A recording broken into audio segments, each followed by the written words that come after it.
kini nga kan ko kini nga tandem nila ni kuan ba ni Senador Kiko Pangilinan ni Bam Aquino, di ba sa mga survey lagi oro mga sa no. Oh, nagawa sa survey number 16, number 18 unya karon resulta sa eleksyon tanawa si Bam Aquino number 2, ni si Kiko Pangilinan kapila number 5, number 6. So ana gid mo kini sa mga tawhan na bay bisan pag-reviewon nimo ang ilang sa social media nila wala ni nanaot ka Rodrigo Duterte, neutral sila dapita ba nya.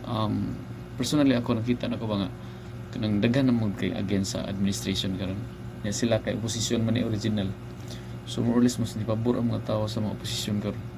Punta na si Bam Aquino nindot sa disya kay plataporma mo niya katong kuan katong free tuition fee sa college na pasabot mo gudto niya sa mga tao.